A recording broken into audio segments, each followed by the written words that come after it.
자, 이번에는 맞수다 코너고요. 어렵게 또 다시 한번 모셨습니다. 뉴욕 생명자산운용의 윤재성 CIO가 나와 계십니다. 어서 오세요. 예, 안녕하세요. 네, 오랜만에 또 뵙습니다.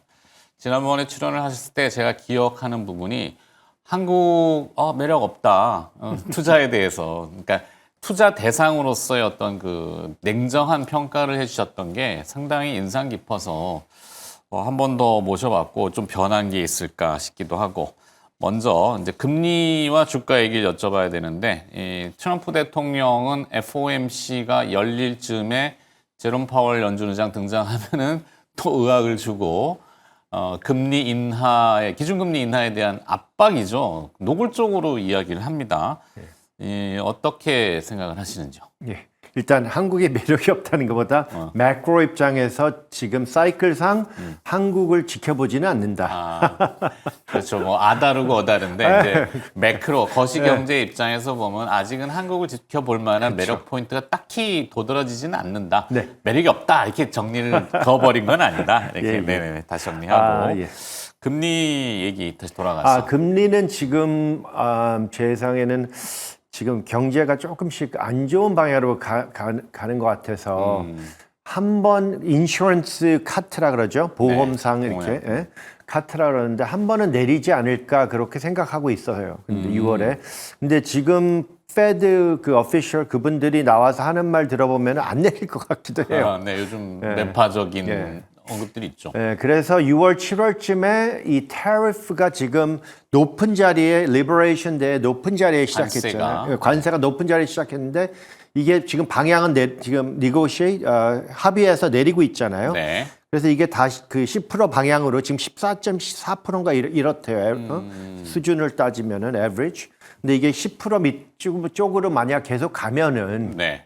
그러면은 페드가 마음 편하게 내릴 수 있을 것 같아요. 오늘 아침 뭐 외신 보도가 나온 것 같아요. 페드 연준 위원 중에 한 분이신가요? 뭐 그런 말씀하시니까 그 관세가 10% 정도 유지가 되면은 금리 인하 가능성을 열어둘 수 있다. 예. 그게 이제 선제적인 방어적인 아까 말씀하신 보험의 성격으로 트럼프 대통령도 지금 그렇게 얘기하잖아요. 빨리 이게 더 나빠지기 전에 예. 내려야 된다. 나중에 기한을 놓쳐버리면은 또 누가 책임질 거야 이러면서 페드 책임이야 막 이렇게 얘기하려나? 네, 뭐 트럼프는 원래 그렇게 말해요. 원래 좀 네.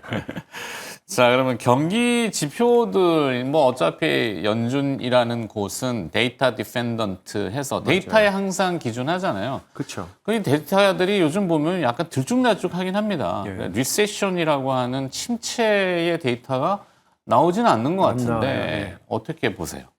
그 jobs data, 그 사람 직원 고용하는 네네. 그런 데이터 보면은 아직도 튼튼한 데이터밖에 안 나오고, 인플레이션은 지금 내려가는 방향이라서 이 두 가지만 보면은 내릴 수 있어요. 그래서 저는 그 내릴 기회를 찾아서 25bp라도 한 번은 내려야 되지 않냐. 근데 내릴 생각이 없는 것 같아요, 아직. 네. 그래도 뭐 그 항상 그 액션을 하기 전에 보면은 그 뭐랄까 향기를 풍긴다 그럴까요? 예. 뭐 그래도 뭐 이렇게 좀 기회를 이렇게 뭔가 신호를 전달하잖아요. 일부러 하는 거죠. 그 그쵸. 마켓이 깜짝 놀라는 게 제일 안 좋은 거니까. 네. 그런 기미도 아직은 포착되는 것은 없다. 없어요. 예. 오케이.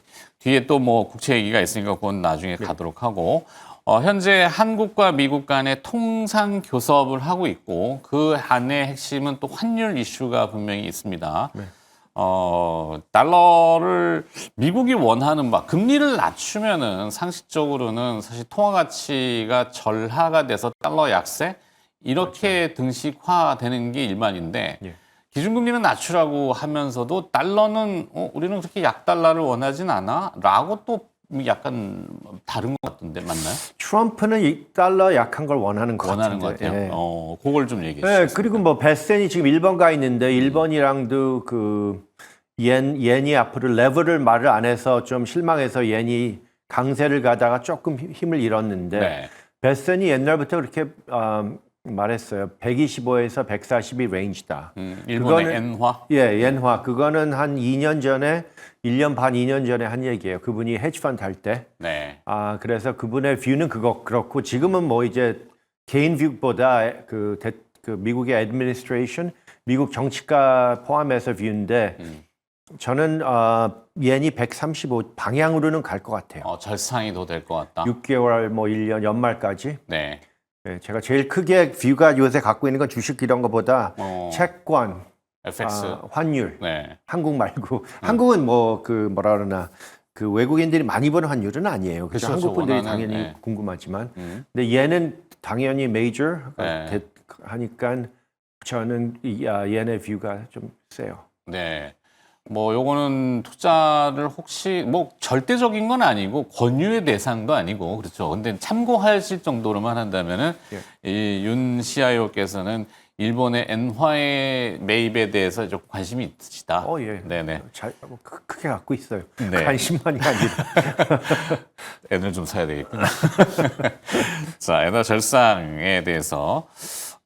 그리고, 그러면 이제, 왜 통상 지금 뭐, 절상 압력을 예전에 이제 플라자 합의라는 거를 우리가 기억하고 있고, 얼마 전에 이제 마로라고 리조트에서 뭐 트럼프 대통령 소유인데, 거기에 또 불러놓고서는 뭐, 이게 또 다른 그 달러 약세를 유인하기 위한 이종 통화에 대한 강제적인 절상 얘기가 있는 거 아니야? 이러다 보니까 우리 원화도 일단은 조금 내려갑니다. 그러니까 환율은 내려가서 지금 1370원대까지는 왔어요. 주식 시장은 반응을 안 하는데 외국인 해외 이제 들어오는 분들도 원화 KP물에 대해서 별로 그렇게 관심은 많지는 않은 것 같은데 강제적으로 할 가능성, 절상을 이런 거는 좀 엿보이는 게 있나요? 강제적으로 그러니까 협상을 해서 예전에 프라자 합의처럼 이제 명문화 시키는 거죠. 달러는 절하를 시키고 엔화는 아까 말씀하신 대로 뭐 엔화, 아시아 통화, 우리 원화 또 사실 중국일 텐데 자 여기 절상을 해갖고 이제 미국 물건 더 많이 사줘야지 이렇게 할 공식적으로. 그걸 원하는 거니 트럼프가 원하는 건데 그거를 굳이 해줄 중국은 모르겠고요. 해줄지 중국 아예 중국이 합의를 세게 해서 다른 나라들이 저렇게 하는 거구나. 요새 그렇게 우리도 미국한테 세게 나와야지 이러고 있잖아요. 네네. 네, 그래서 제가 뭐 트럼프가 원하는 걸 다 들어주는 걸 원하는 건 아니지만 한 7월 전에 빨리빨리 테러프 합의 해야지 경제가 되살고 좋은 희망이 있는데 이렇게 계속 옆자리로 가면은 좀 걱정스러워요. 이 경제가 지금 그렇게 튼튼한 상황이 아니라서 한 6월, 7월에 여러 가지 뭐 데트 실링 이슈도 있고 미국에 여러 가지 안 좋은 문제들이 나올 텐데 거기다 테러프까지 아직 정리를 안 하면은 마켓이 더 불안해지는 게 저는 걱정돼요. 그러면은 리세션이 생길 가능성이 높아져요. 이게 시간도 문제예요. 그러니까 시간이 아주 많지는 않다. 그렇죠. 6, 7월. 특히 이제 8월 아까 말씀하신 뎁슬링이라고 하는 미국의 부채 한도가 지금 목에 찼잖아요. 그거를 가지고 이제 무디라고 하는 신용평가 기관에서는 날렸습니다. 신용등급을 강등을 시켰는데 그러면서 나타났던 그 무디스의 후폭풍이라고 해야 될까요? 어제 이제 미국에서 20년 만기 국채가 이게 달러 덤핑처럼 막 던지도 나오고 일부는 참여 입찰도 안 해가지고 수요가 없으니까 가격이 급락하고 그 채권 금리는 솟구쳤어요. 그래서 금리 텐트럼 뭐 이렇게도 표현하는데 이 현상은 어떻게 보시나요? 제가 보기에는 그러니까 이렇게 봐요.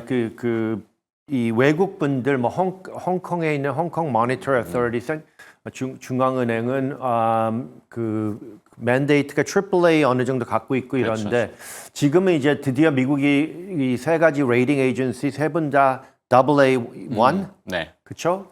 내렸어요. 제일 높은 거에서 하나 S&P, 내렸어. 피치, 무디스 모두 신용등급을 내렸기 때문에 무디가 아예 늦게 내린 거죠. S&P가 2011년인가 내렸는데 이렇게 보면은 뭐 뻔한 걸 했지만 이게 좀 문제를 일으킨 거예요. 왜냐면은 이렇게 되면은 그 프로스펙터스 무슨 법상 뭐 그 펀드의 룰상 AAA를 얼마큼 가져가고 뭐 이런 게 눌려서 내려오고 있고 외국인들은 계속 미국 채권 긴 채권을 파는 방향이었고 지금 미국은 당연히 미국 안에서 사는 보험회사들 저희 같은 보험회사는 그냥 길게 봐서 5%면은 괜찮은 가격이다 하고 사고 있는데 당장은 파는 사람들이 더 많아서 이자가 자꾸 올라가는데 네. 엊그제도 저는 아예 샀어요. 오. TLT라는 거를. 네. 그게 20년보다 많은 채권, 정부 채권들. 이 가격부터는 조금씩 산다. 근데 지금 당장은 샀어도 올라가는 게 맞는 것 같아요. 당장은. 그래서 30년을 옛날엔 뭐 10년 얘기하면서 TLT 사면 TLT는 20년, 30년이지만 비슷하게 갔어요. 네. 10년이랑 30년의 그 이자 차이가 한 0.1%였어요. 지금은 0.5%. 그러니까 30년 아무도 안 사고 싶어 해, 외국 분들이. 네. 그래서 굉장히 그 미국의 yield curve, interest rate 이렇게 수익률 곡선이 수익률이 올랐어요. 스티프닝해지는. 스티프닝 해졌어요. 근데 네. 이게 그래서 지금은 30년을 직접 얘기해야 되는데 30년이 5.15 찍고 내려왔어요. 그죠? 네. 다시 5 밑으로. 근데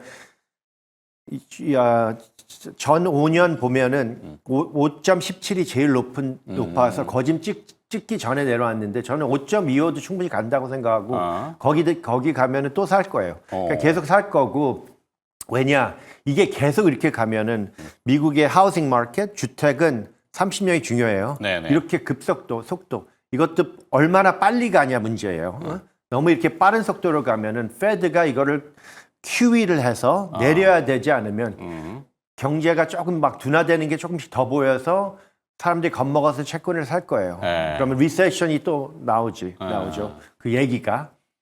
이렇게 돼서 30년은 5.5 막 이렇게 되면은 무조건 무슨 문제가 일어나니까 내릴 거예요. 페드가 내리든 사람들이 겁먹어서 주식을 팔고 채권을 사든 그래서 이 30년 채권이 지금 굉장히 중요한 상황인데 당장은 파는 사람이 더 많고 외국인들은 무조건 좀 줄이는 방향이고 미국의 보험회사나 펜션 그런 분들은 살 거예요. 이 가격에. 연기금이나 이런 데는. 연기금. 예. 네. 그것도 하나의 힌트가 또 되겠군요. 그 홍콩 연기금이 워낙 보수적인 운영을 맞아요. 하다 보니까 아까 말씀하신 트리플 A 등급만 채워 넣는데 미국이 이번에 이제 더블 A1으로 떨어지면서 그거를 팔아야 되는 강제로. 그렇죠. 항상- 허락을 받을 수는 있어요. 들고 있는 거를. 어. 그래서 허락을 받으려면 지금 홍콩이 지금 중국으로 넘어갔으니까 그 허락하는 분들이 네. 중국 정치랑 연결된 분들이겠죠. 아하. 결국은 그게 또 미국과 중국의 관세 협상으로도 이어질 수 있고. 그렇죠. 일본도 그렇고. 그렇네요. 트럼프 대통령이 암암리에 지금 옮게 되면 자기의 이제 포지션 그러면 안 되는데 이해상충이 돼서 오늘도 트럼프 대통령은 아마 자기 밈코인 파티에 참석하는 걸로 지금 알고 있어요. 대단하신 분인데 뭐 자유니까.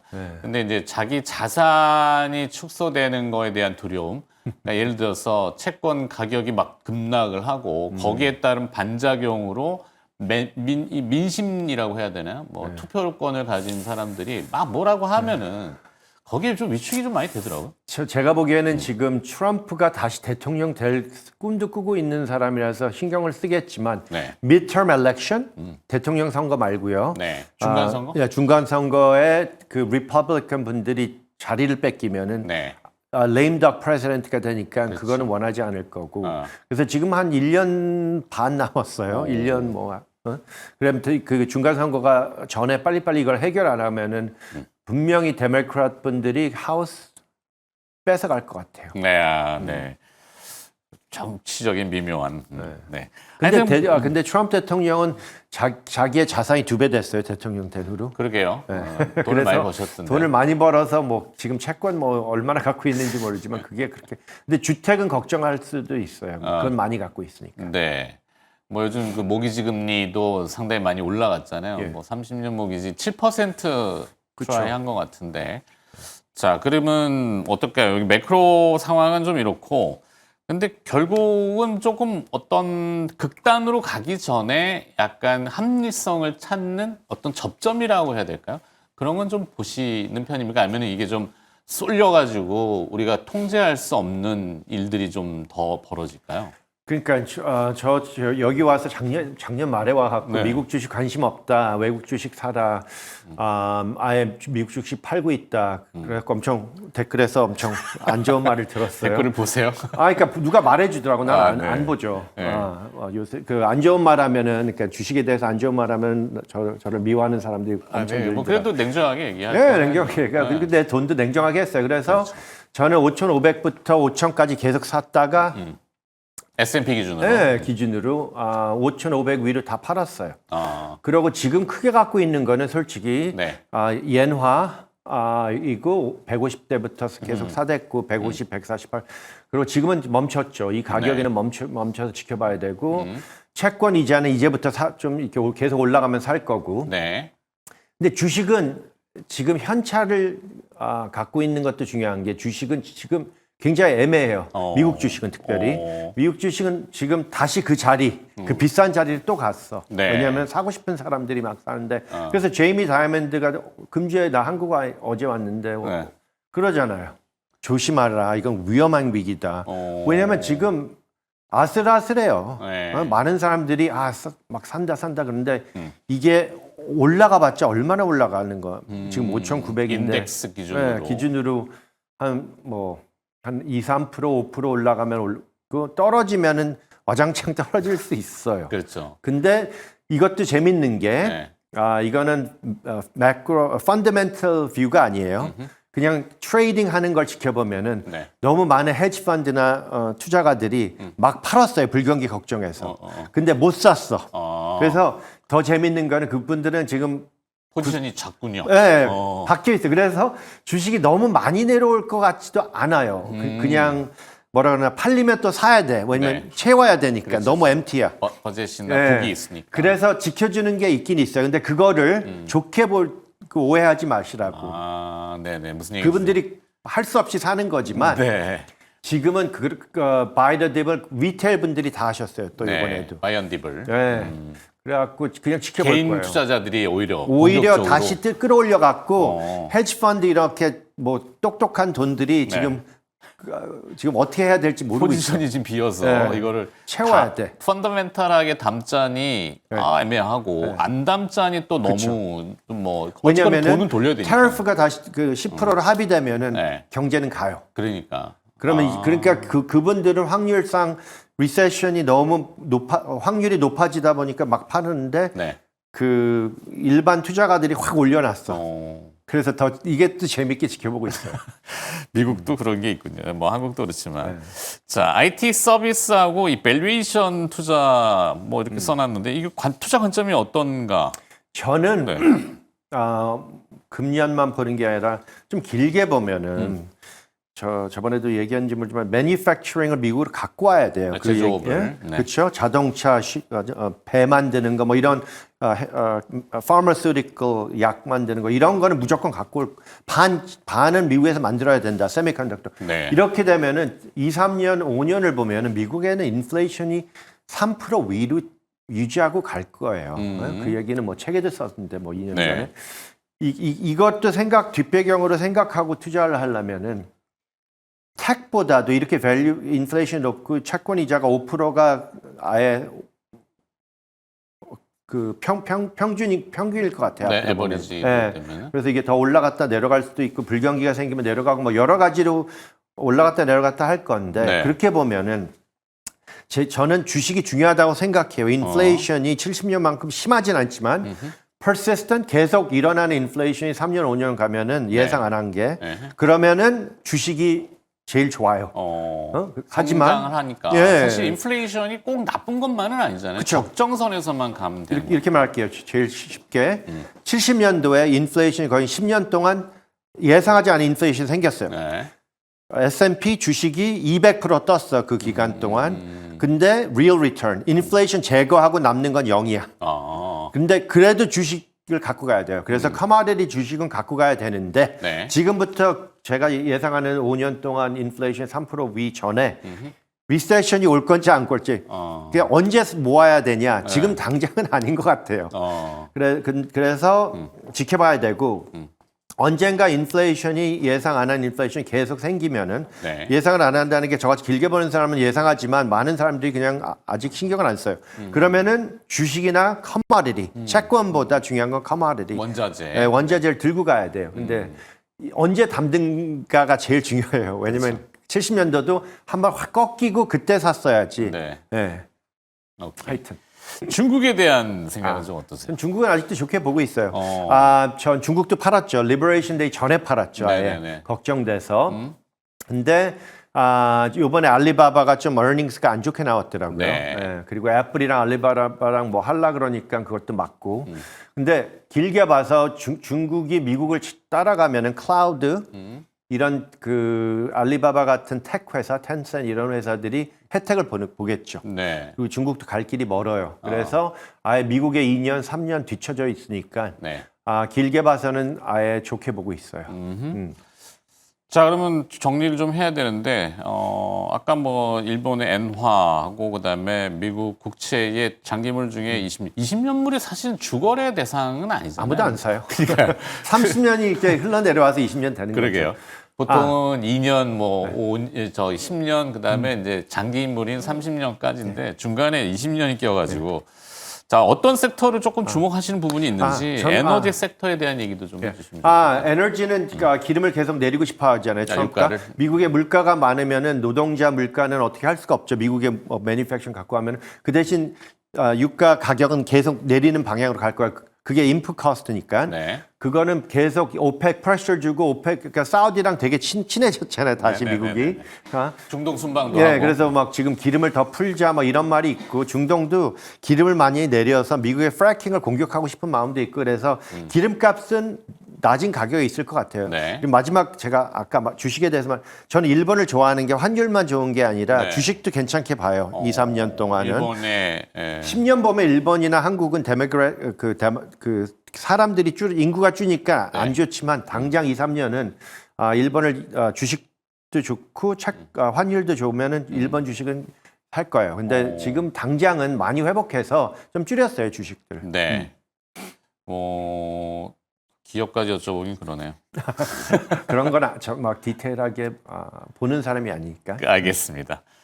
자, 어렵게 보셨는데 하여튼 뭔가 이렇게 잘 들어보면 힌트들이 저는 좀 짜릿한 것들이 조금씩 느껴져서 좋은데 네. 일반 시청자분들은 좀 어떠실지 모르겠습니다. 하여튼 제가 좀 나중에 잘 정리해서 또 한번 저기 하도록 하겠고요. 오늘 또 막 시간 내주신 마수다 경기 매크로와 또 좀 내려와서 산업에 대한 얘기를 좀 들어봤고요. 뉴욕 생명자산운용의 윤재성 CIO가 수고를 해주셨습니다. 고맙습니다.